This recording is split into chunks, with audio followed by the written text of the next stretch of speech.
今回の歴代君主格付けチェックは秦の二世皇帝古外だ。あの悪名高い古外か。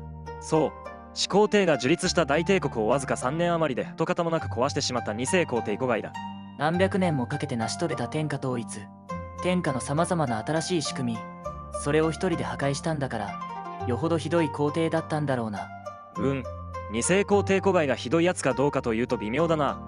少なくとも俺は古外は決してひどいやつでも大バカ者でもなかったと思うぜ。そうなの。じゃあ二世皇帝ってどんなやつだったんだ。年齢ですら諸説あり、その素顔はよくわからないというのが実態だ。この動画では異世皇帝の知性を格付けしながら二世皇帝の素顔を推測してみようと思っている。わかった。それでは早速見ていこうか。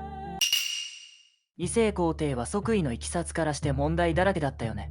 そう、始皇帝が巡行中に急死した紀元前210年。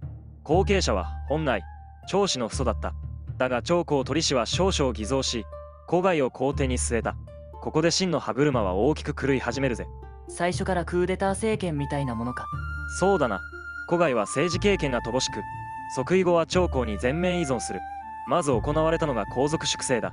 兄弟姉妹、公子公女が次々と処刑され、皇室の結束は完全に崩壊した。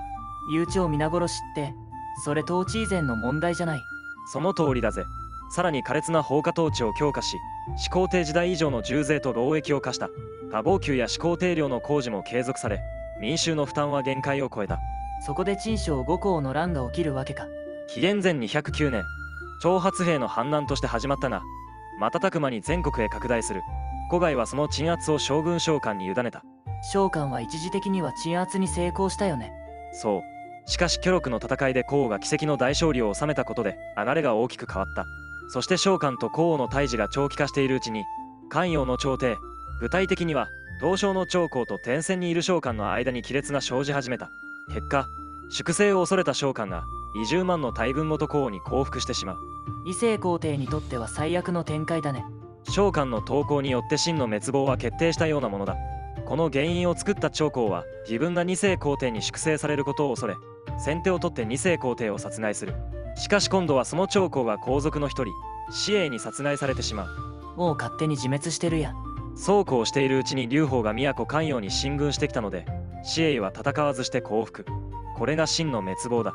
始皇帝、王翦、李信も地下で泣いてるぜ。しかしとんでもない暴君だな。秦を破壊したくてやったのか。案外、古外は自分が暴君であることに気がついていなかったんじゃないかと思うぜ。そんなことありえないだろう。こんなひどいことをしておいて。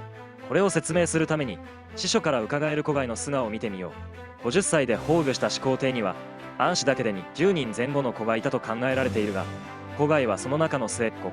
即位時の年齢は21歳説と12歳説がある。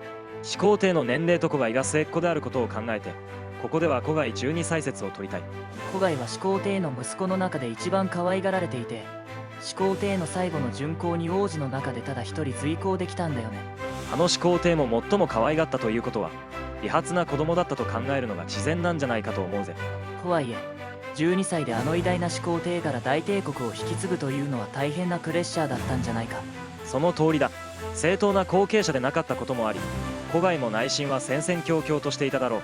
加えて朝廷で彼が向き合わなければならない大臣は李氏らをはじめとした百戦錬磨の人材ばかり。彼らを御して父の残した大帝国を運営していくのは12歳の子供にとってはあまりにも荷が重い役目だ。そりゃそうだな。専制国家の皇帝というのは孤独な存在だ。そんな心細い古外にはたった一人心を許せる人物がいた。まさか長江。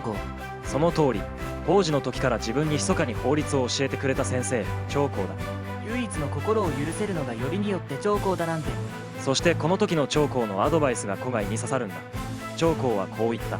陛下はお若く即位されたばかり、公卿らと朝廷で政治をお決めになるのは難しいでしょう。もし陛下に誤りがあればご自身の短所を軍心に示すことになります。陛下はしばらく宮中深く引きこもりいただき、行政は私が適切に処理します。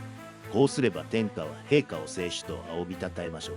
大臣と会うのが怖い古外にとってこの提案は当たりに船だった。古外は宮中深くにこもって大臣とはめったに会わないようになった。こうして国家の重要情報は古外には伝わらず、全てを長江がコントロールするようになったんだ。きっかけは古外の引きこもりから始まったのか。では各項目ごとに評価していこうか。まず制度面はどう評価できる？古外自身による制度構築は皆無だ。始皇帝の中央集権度を維持するどころか、皇族粛清によって統治基盤を自壊させた。制度の持続性を完全に破壊した点で最低評価の0点だ。まあそうだよね。次は軍事面は？反乱鎮圧を商家に委ね、一時的成果はあったが、戦略的視野は皆無。外交面の実績もなく、内乱を拡大させただけだ。持続的安定には程遠い。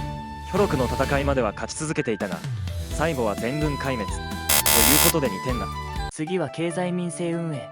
中税、重労役の継続、救済策ゼロ。反乱は経済破綻の直接的結果だ。災害対応以前に国家が民を搾取し尽くした例だな。0点。散々だな。続いて文化教育と道徳強化。文化振興は皆無。皇族殺害や恐怖政治は王徳規範を完全に破壊した。模範となる要素は一切ない。0点。これは過去最悪ペースだね。次は人材登用と権力構造管理。後進理士すら排除し、宦官長江に実質的に独裁権力を与えてしまったことが最悪の選択だった。これも0点。最後に後継者継承体制。即位自体が不正、父祖殺害、皇族粛清により皇統は断絶寸前。古外自身も殺害され、継承は完全崩壊だ。0点。外枠補正は今回はなし。ということで合計点は2点。格付けは E ランク。まあこれよりひどい評価の君主はまずいないだろうな。ただ、2世皇帝も最後まで自分が暴君の道を歩いていることすら気がつかなかっただろう。全ては長江を信頼して任せたのが間違いだ。韓非氏はこう言った。君主は刑罰と褒章という統治のハンドルを臣下に委ねてはいけない。韓非氏の言う通りになっちゃったね。1、先代が偉大すぎた。2、何もわからない子供だった。3、信頼した人が悪人だった。正直古外に同情すべき点は多いぜ。それでは今回はここまで。